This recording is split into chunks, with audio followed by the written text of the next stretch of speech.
Hey guys, what's up? Welcome to another YouTube video of us. It's been a long time, but we're excited to come back and we have a great video for you guys today. Today, we're gonna dive deep into the barefoot shoe world and actually talk about why barefoot shoes in general are pretty bad for the majority of people nowadays. And we also give you a strategy, a nice solution, how you can start to build up the strength and the mobility of your feet, toes, and your ankle from zero.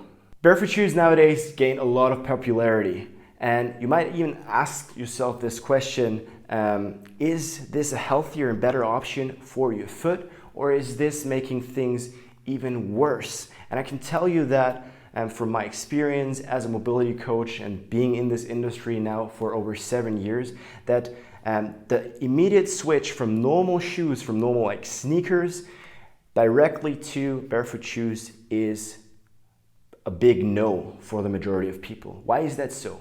Switching directly to a barefoot shoe will increase the impact that your foot receives from just normal walking, from jumping, from running, maybe even jogging straight away in the barefoot shoes. And this increases the forces that come into your foot and all the structures in your foot and ankle and your toes directly, right? So you will need to absorb and you will need the ability to absorb more forces directly. And if your foot is dysfunctional and weak from the start on because you wore normal shoes for the last 10 or normal sneakers for the last 10 or 20 years, this can result in pretty big like foot pain, ankle injuries, toe or feet problem in general. And this probably makes things even worse. So a smarter solution would be, if you want to wear barefoot shoes, start introducing them slowly, bit by bit, and working on your foot and ankle and toe strength and mobility simultaneously. So I know this takes, again, a little bit more work, but overall in the long run, you will gain a lot of positive feedback from wearing and walking more barefoot and wearing barefoot shoes with really strong and functional feet. This is one of the best feelings ever. I'm walking barefoot daily. I'm not owning any like normal sneakers anymore, and the feeling that I have walking and using only my feet is phenomenal, guys. So if you're deciding or if you're thinking about getting some barefoot shoes, don't just immediately switch from normal shoes or from normal sneakers and think, hey, this is much better, this is much healthier, I'm gonna switch immediately and walk just 12 hours a day in my new barefoot shoes and thinking this is gonna be or have a better and a good impact on like a better and healthier gait, more and better healthier feet. And this is probably false.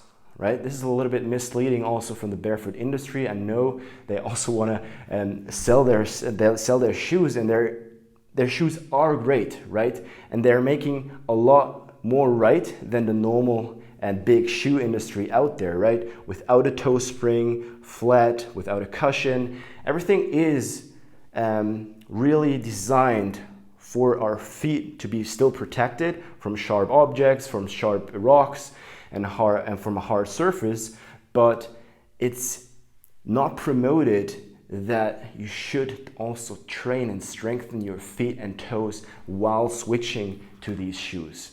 So guys, that's why I highly recommend you, when you switch to barefoot shoes, strengthen and really train your feet and toes simultaneously. Introduce your barefoot shoes.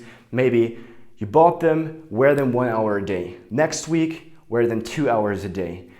Maybe in a month, wear them 3 hours a day, or maybe 5 hours if you feel comfortable, and especially if you walk in the forest or in the woods a lot and the surface is already not as hard as on the concrete, then you maybe can wear them for a little bit longer. But listen to your body. If your feet and your foot is sore, then rest and wear normal shoes, because yeah, as I said, injuries can happen much more quickly when your feet is already dysfunctional and weak and you switch directly to barefoot shoes and walking more barefoot. In general, barefoot shoes are not bad at all. As I said, I love them, but don't forget to work on your feet actively, and in the long run, you'll have a phenomenal and the best feeling ever, okay? Now, we're gonna show you, or I'm gonna show you a great strategy to build up your foot strength, your toe strength, and free up your ankles from zero. So if you really think, and you probably already know that your feet are not functioning properly, if your feet are weak, if you have no control over your toes, this is the right strategy to start introducing more mobility training and strength training for your feet, ankles, and toes. And this will also have a part 2 where we actually show you how you can strengthen your toes and ankles even further if you're already quite mobile and think you're already quite strong with your toes and feet. We don't want to stop there, right? We want to make our feet and toes really strong and bulletproof so that we really have a great protection and an even better feeling, right? So guys, let's jump into the small routine that I have for you. So guys, for the first part of this routine, we won't need any equipment. We're just walking, but I call them weird walks. So we're gonna walk with inversion, we're gonna walk with eversion, we're gonna walk with dorsiflexion, and we're gonna walk with plantar flexion. For all the walks, you can have assistance by holding onto something, using maybe 2 sticks, or using a partner to just find a little bit more stability, or to make the whole exercise a little bit easier. For all you guys who think, hey, this is pretty easy, you can also add a weight vest or add kettlebells or dumbbells in your hands to just increase the load, okay? So we're gonna start with normal dorsiflexion walks, and you actually won't see me, you only see my feet, and we're gonna do 2 rounds. 1 round is from one side of my gym to the other side and back. This is just 2 rounds. So 1 round is in this direction, the other round is in this direction. So two rounds, and then we're gonna switch up to the next walk, okay? You can do 2, 3, 4 sets depending on how much you want and how much volume you're capable of to recover from. And yeah, let's start it. So from here, we wanna bring our front of our foot as close to our shin as possible, and we only want to walk on our heels. As I said, you can hold onto a wall or just do it freely like I do. Really make sure you keep the knees straight and locked, and keep the dorsiflexion as high as possible.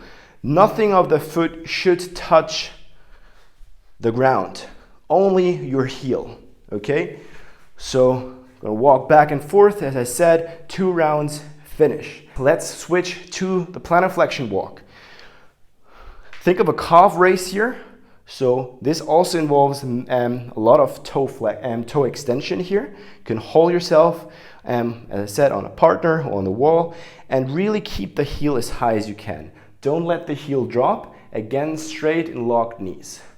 We're gonna think of wearing high heels here, but actually we're only using the strength of our calves and of our feet here. Nice and easy. Really make yourself, it's really challenging, and don't drop your heel. Okay, 2 rounds, relax, shake out your feet. Next up, inversion walks. If you feel a little bit scary here, it's also okay to just do it on one leg first and then on the other leg, okay? So we're trying to think of this ankle flick, right, to the outside. And as we walk forward, we actually want to hold that ankle inversion in the deepest position, right? We don't want to walk, lose it, and then suddenly as we touch the ground again, we want to hit that inversion again. So hold it all the time. So from the front, it will look like this, and I'm just gonna walk step by step with straight knees again. So let's gonna do that together. So from here, Really hold it and engage all that tissue right here inside of your calf. Turn around. And finish the second round and then shake your feet out again. Last weird walk is eversion walk. This is a little bit more tricky. Think of falling letting your ankles fall to the inside and pulling your ankle up into dorsiflexion, but also to the outside. So it should look like this. Okay? So the front part of my medial side of the foot is touching the ground and my heel. Everything else is in the air. From here, locked knees again, and I'm going to walk with that eversion.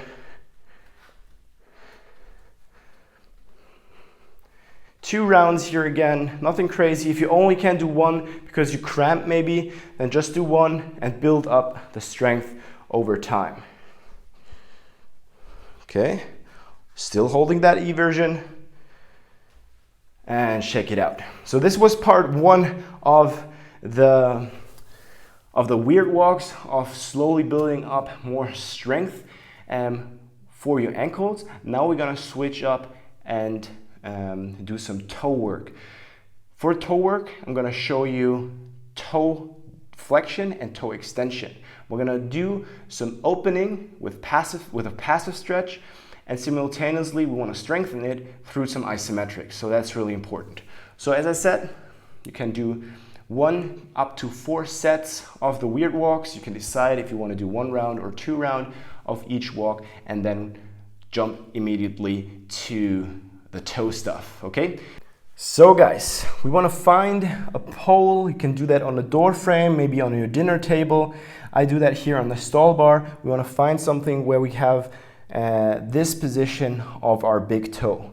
All 4 small toes should be on the ground and the foot completely planted. If the stretch here is too intense, just slide your heel and foot a little bit back and just hold the stretch right here, okay? The stretch can be found in your Achilles, right here, the backside, but also in your foot arch, right in the inside of your foot, okay? So from this position, find your deepest stretch, obviously, and just hold your deepest stretch for around 2 minutes. Let's assume the 2 minutes would be over. From this position, we won't leave this position, and we immediately start the patel's contraction. Patel's contraction is an isometric contraction. We want to try to hold it for 15 seconds. We want to think about pushing that big toe into, in this case, the pole, that direction, thinking of pushing it back down. For 15 seconds, as hard as we can. So really fight to push that big toe, to push that pole away. After the 15 seconds are over, we immediately want to try to engage the railed contraction, trying to lift away that big toe. Imagine lifting it to your shin. So really engaging all this tissue right here. After the 15 seconds of rails is over, you can decide if you want to continue with another, maybe 30-second passive stretch, and then finish it off with another 15 seconds of pales and 15 seconds of rails, okay? This is really, really important to gain more big toe dorsiflexion, right?